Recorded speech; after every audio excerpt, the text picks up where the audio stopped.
வணக்கம் மக்களே, நீங்க பார்த்துட்டு இருக்கிறது வெட்டி பேச்சு. நான் உங்க ஜக். பிரபாஸ், கமலஹாசன், அமிதாப் பச்சன், தீபிகா படுகோன் மற்றும் பலர் நடிச்சு நாகாஸ்வின் டைரக்ஷன்ல இந்தியாவோட மோஸ்ட் எக்ஸ்பென்சிவ் பிலிமா 600 கோடியில உருவாகி இருக்க படம் தான் கல்கி. இந்த படம் இந்தியன் மித்தாலஜியை பேஸ் பண்ணி உருவாயிருக்க சயின்ஸ் பிக்ஷன் ஆக்ஷன் மூவி. எப்படின்னா ஹாலிவுட்ல வெளிவந்த Dune, Mad Max, Star Wars இந்த மாதிரியான மூவி தான் இது. அங்கங்க மார்வல் மூவிஸோட வாடையுமே ஹெவியா அடிச்சுது.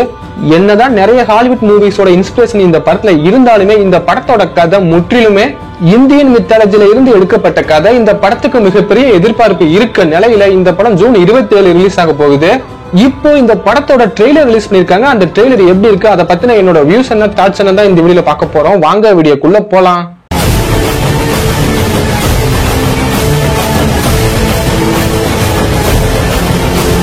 ட்ரெய்லரோட ஓப்பனிங் ஷாட்ல இந்த உலகத்தோட முதல் நகரம், கடைசி நகரம் காசி தான் மென்ஷன் பண்ணிருப்பாங்க. உலகத்தோட முதல் நகரம், இந்த வேர்ல்ட்லயே கடைசி நகரம். மொத்த உலகமுமே அழிஞ்சிருச்சு போல. அதாவது ஏதாவது வார் நடந்து அந்த வார்ல எல்லாமே அழிஞ்சு போச்சு போல. மீதமா இந்த காசி தான் இருக்கு போல. லைக் மேட் மேக்ஸ் பியூரிலையுமே இதே மாதிரி தான் வார் நடந்து அங்க இருக்க எல்லாமே அழிஞ்சு போயிருக்கும். அதுக்கப்புறம் மிச்ச மீதியை வச்சுதான் ஓட்டிட்டு இருப்பாங்க. அதே மாதிரி இந்த உலகமும் மொத்தமா அழிஞ்சு அந்த உலகமே பாலைவனம் மாதிரி மாறி போச்சு. இந்த ஷாட்ல பார்த்தா ஒரு பில்டிங்கை காட்டியிருப்பாங்க. அந்த பில்டிங்கை பார்த்தா ஏதோ பிரமிடா உல்டாவா கவுத்து போட்ட மாதிரி இருக்கும். அதை நோக்கி தான் எல்லா கைதிகளையும் கூட்டி வந்துட்டு இருப்பாங்க கூண்டுல வச்சு. அந்த கூண்டுல இருக்க ஒரு சின்ன பையன் சொல்லுவான் மேல தண்ணி இருக்கான்னு. அதை கேட்ட பெரியவரும் பூமியை மொத்தமா உறிஞ்சா எல்லாமே அங்கதான் இருக்குன்னு சொல்லியிருப்பாரு. அதாவது பூமியில இருக்க எல்லா வளங்களையுமே மொத்தமா சுரண்டி அந்த இடத்துல பதுக்கி வச்சிருக்காங்க போல. ஒரு புது உலகத்தையே உருவாக்கி வச்சிருக்கானுங்க. இந்த ஃப்ரேம்ல அந்த டயலாக்கையும் சொல்லி கன்ஃபார்ம் பண்ணிருப்பாங்க. இந்த உலகத்துல இருக்கிறது காம்ப்ளெக்ஸ் மட்டும்தான்னு. இந்த காம்ப்ளெக்ஸ்ல தான் ஒரு மனிதனுக்கு தேவையான தண்ணீர், உணவுல இருந்து லக்ஸரியான லைஃபுமே இருக்கும் போல. அடுத்த ஷாட்ல கடவுள் ஒருத்தர் தான் சுப்ரீம் யாஸ்டின்னு சொல்லியிருப்பானுங்க. அதை கேட்கும் போதே தெரியுது அந்த காம்ப்ளெக்ஸ் ஆண்டுக்கு இருக்க ஒரு டிக்டேட்டர் தான். அது வேற யாரும் கிடையாது, நம்ம உலக நாயகன் கமலஹாசன் தான். அவருக்குன்னு ஒரு ஆர்மியை உருவாக்கி ஒட்டுமொத்த உலகத்தையும் ஆண்டுட்டு இருக்காரு போல. அடுத்த ஷாட்லயே அமிதாப் பச்சனை காட்டியிருப்பாங்க. அவருக்கு இந்த படத்துல கொடுக்கப்பட்ட கேரக்டரோட நேம் அஸ்வத்தமா. இந்த அஸ்வத்தமா யாருன்னா மகாபாரதத்துல துவாரணாச்சாரியோட சன் தான் இவரு. மகாபாரத போர்ல பஞ்ச பாண்டவர்களுக்கு எதிராக சண்டையும் போட்டிருப்பாரு. லார்டு விஷ்ணு இவருக்கு ஒரு சாபத்தையுமே கொடுத்திருப்பாரு. உனக்கு சாவே கிடையாதுன்னு ஒரு சாபத்தையும் கொடுத்திருப்பாரு. அதுல இருந்து எப்படா சாவு வரும்னு இவரு வேண்டிட்டு இருப்பாரு. அந்த கேரக்டர் தான் இங்க டாக்டர் கொண்டு வந்திருக்காரு. இந்த கேரக்டரோட நோக்கம் என்னன்னா, தீபிகா படுகோன் கர்ப்பமா இருப்பாங்க. அவங்க வயிற்றுல ஒரு குழந்தை வளரும். அந்த குழந்தை தான் சைல்ட் ஆஃப் ப்ராபசி. நருட்டோல எப்படி நருட்டோ பிறந்து இந்த உலகத்தை மாத்துவானோ அதே மாதிரி இந்த கல்கி உலகத்துல தீபிகா படுகோன் வயிற்றுல இருக்க அந்த குழந்தை பிறந்துதான் அந்த ஒட்டுமொத்த உலகத்தையுமே மாத்த போகுது.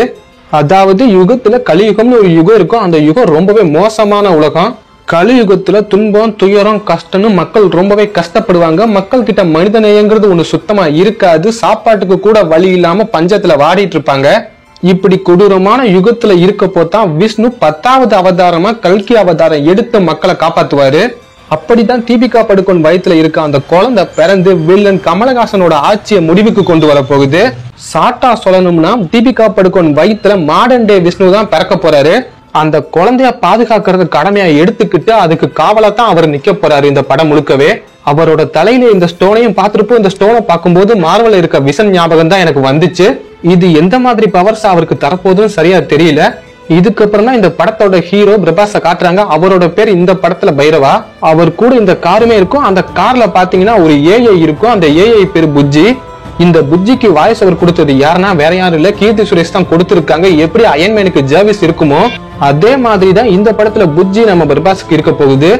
அவருமே இந்த ஷாட்ல ஒரு டயலாக் சொல்லிருப்பாரு. எவ்வளவு நல்ல கனவு காண்டிட்டு இருந்தேன்னு தெரியுமா, நாம காம்ப்ளெக்ஸ்ல இருக்க மாதிரி கனவு கண்டிட்டு இருந்தேன்னு சொல்லியிருப்பாரு. அப்படின்னா அவர் காம்ப்ளெக்ஸுக்கு போகிறதுக்கு ஏங்கிட்டு இருக்காரு. சாதாரணமாலாம் அந்த காம்ப்ளெக்ஸுக்கு போய் இருக்க முடியாது. அந்த உலகத்துக்கு போகணும்னா 1 மில்லியன் யூனிட்ஸ் கொடுக்கணும் போல. இங்க எப்படி ரூபாயோ அதே மாதிரி அங்க யூனிட்ஸ்னு அதை சொல்றாங்க. அந்த யூனிட்ஸை கொடுத்தா மட்டும்தான் அந்த உலகத்துக்கு போக முடியும். இவருமே அந்த 1 மில்லியன் யூனிட்ஸ் சம்பாதிக்கிறதுக்காக பவுண்டி ஹண்டர்ஸை வேலை பார்த்துட்டு இருக்காரு.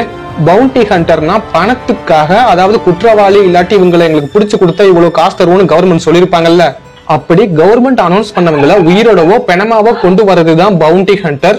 அப்படிதான் காம்ப்ளெக்ஸ்ல இருக்கவங்க ஒரு பவுண்டியுமே அனௌன்ஸ் பண்றாங்க. அதாவது தீபிகா படுகோனை கொண்டு வர சொல்லி.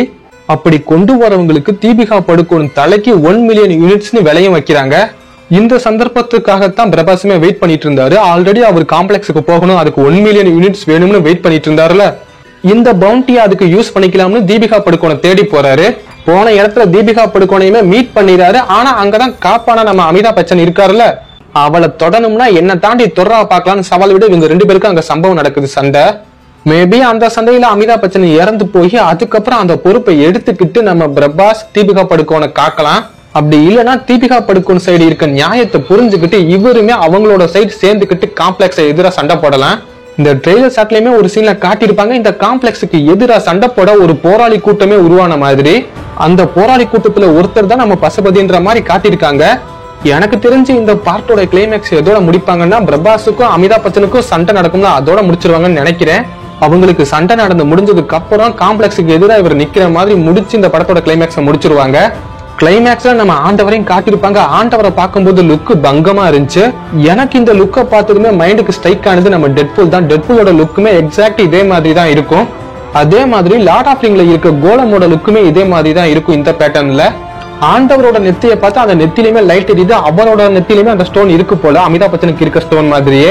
அந்த ஸ்டோன் மூலியமா தான் இந்த ஒட்டுமொத்த உலகத்தையுமே காம்ப்ளெக்ஸையுமே இவர் ஆண்டுட்டு இருப்பாரு போல. ஒட்டு மொத்தத்துல இந்த ட்ரெயிலுமே தரமா தான் இருந்துச்சு. விஎஃப்எக்ஸுமே பெருசா எங்கேயும் பேசுறது தட்டல.